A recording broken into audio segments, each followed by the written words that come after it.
We start tonight with pro basketball and the soap opera that is the New York Knicks. And joining me to break down the mess in Manhattan is the most connected man in the NBA. No big moves or trades happens before he breaks the news with a Woj bomb on Twitter. I'm talking about Adrian Wojnarowski. He's the editor of TheVertical.com. And we invite you to get out your smartphones and tablets and go to NBCNewYork.com/soundoff to play along with Woj and me during our interactive sound-off segment in just a few minutes. Woj, welcome to the show. Bruce, it's an honor to be back here. Were you surprised, Woj, that the Knicks did absolutely nothing at the trade deadline?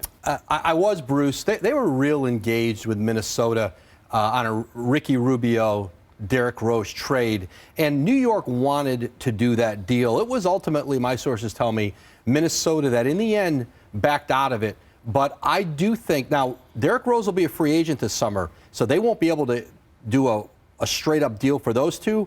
But New York's interest will remain with Ricky Rubio, and if there's another way that they can get that deal done, maybe around draft time, especially if they're going to let Rose leave in free agency, I do think they're going to revisit Rubio again. How engaged is Phil Jackson in these trades? Most teams around the league will tell you that they talk to Steve Mills, the general manager. I actually had a GM who called Phil Jackson prior to the trade deadline, in the weeks leading up. And Phil answered the phone and said the GM's name to him. Hey, hello, so-and-so. And the GM was, A, surprised that Phil had his number in the phone, and B, he even knew who he was. So I guess that's progress. So do you think some guys actually have a tough time getting Phil on the phone, whether they're a GM or a president of another team? I've had plenty of GMs tell me, because teams want to talk to the ultimate decision maker. Right. So if you're talking to Steve Mills, he's not making the ultimate decision. So they want to negotiate with Phil. The GM community is pretty small, lots of relationships. They all know each other. Phil came from outside of that, from coaching, was in retirement coaching. He doesn't have the relationships with the other GMs. You know, Steve Mills does, because he's been in that role. But there's no question teams would like to speak more directly with Phil than they do Mills, but that's how they have the structure set up in New York. So where does Phil go from here?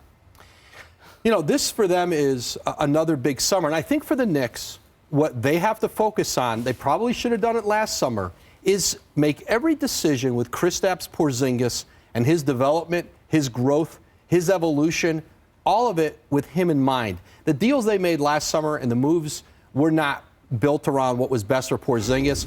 I do think that is the focus of the organization now. They should have done it a year ago, but, you know, and that's part of Ricky Rubio. I do think that Ricky Rubio, they feel Rubio and Porzingis would be a better partnership long-term than what Rose and Porzingis has been this year. But during the summer, the concept was to get these guys in to help shepherd him, to help enable him to grow. And it was thought of that if he was surrounded by more talent, it would give Porzingis a chance. That didn't work, did it? Well, look what they brought in. Joakim Noah, who clearly now he's on a 4-year, $70 million contract.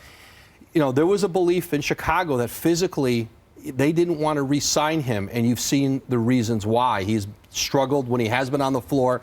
You know, Derrick Rose, they hoped they could catch lightning in a bottle with him again. They clearly don't. He's not their long-term answer. And I felt at the time when they made that Rose trade, trading Robin Lopez, who at $13 million a year, really good defensive, rebounding, tough-minded center, who didn't need the ball in his hands, was a great compliment alongside Porzingis. And they gave him away, and Jerian Grant, who was last year's first-round pick, who's a young point guard they could have started the building with. So this has almost been, in that way, a lost year because the pieces they brought in aren't long-term answers for them. Rose says that he loves New York. Do you think he really wants to be here going forward? I think he does. There's no question. He also needs New York. Anytime you're a free agent, you want New York in the bidding process. Because if you're a free agent, it is a red flag to other teams. If the team you're leaving doesn't want to re-sign you or isn't motivated to, it makes other teams, you know, it makes them more cautious about you. So there's no question.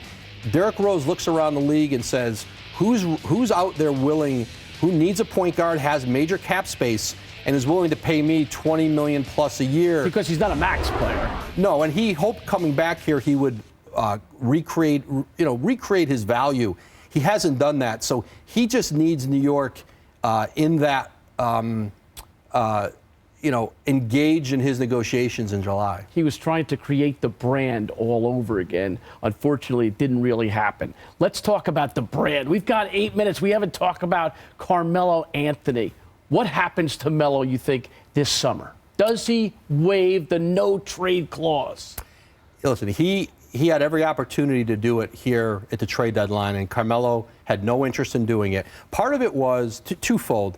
The idea of leaving midseason and starting over somewhere, he's a creature of habit. He likes the routine he has here, his family, his wife's career. There's a lot of reasons for him to want to stay in New York. I don't think he's enthralled with going to play in a smaller market. He likes the big city. The Clippers did interest him.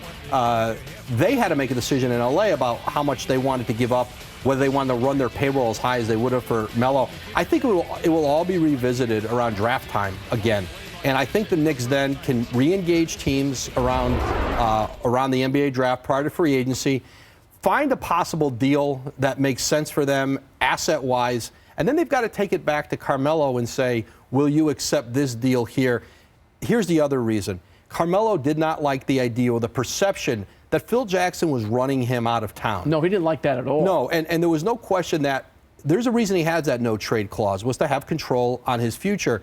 And he wasn't going to just allow Phil to run him out. People around Carmelo said to me, if Phil had come to them prior to sort of the public, how he went after him publicly through the media, through Twitter, through maybe third parties in the media, if he just said, listen, we don't see a future, we don't see a future together, you're our most tradable asset, will you work with us, can we start that process? He might have been more open to it, but the way Phil approached it made it easy for Carmelo to really resist it. He was trying to bamboozle him and push him out the door. Great word. Yep. It didn't work.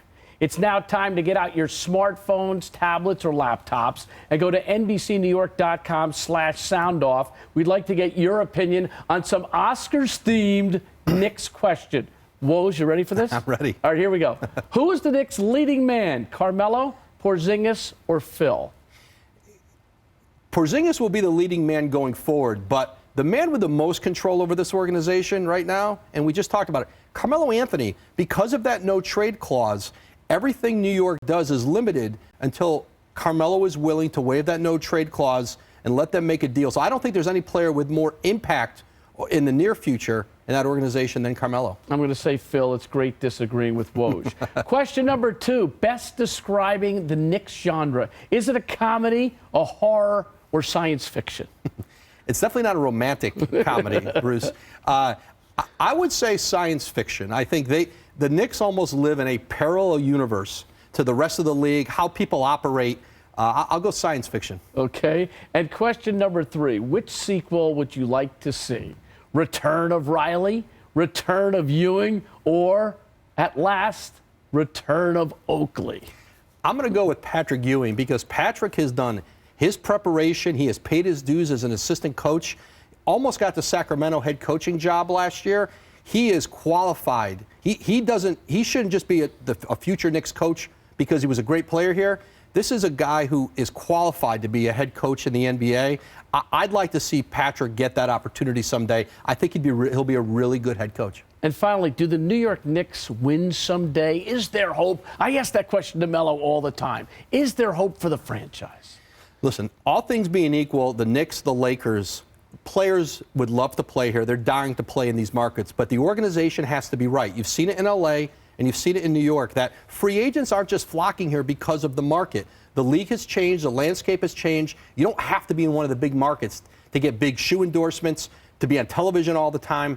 So it starts with ownership. And when James Dolan starts to run this organization based on merit, find GMs who've done the job, done it at a high level, and then leave them alone, let them run the organization the right way, then the Knicks have a chance. But they can't just keep turning this thing over every 3-4 years with a new celebrity general manager. Right. And that's how he's done this. Woj, thanks for coming in. I appreciate it. Bruce, thanks for having me. Great.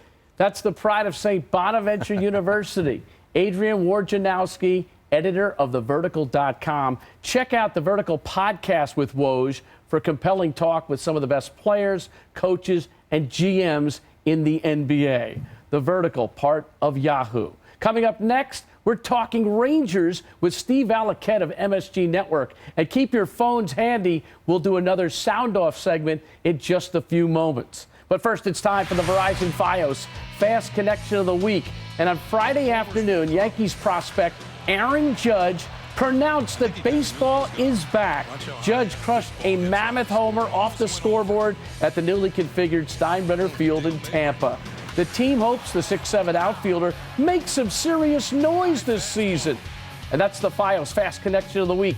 Fios is not cable. We're wired differently. Visit getfios.com. Sports Final is brought to you by Fios by Verizon. Fios is not cable. We're wired differently. Visit getfios.com.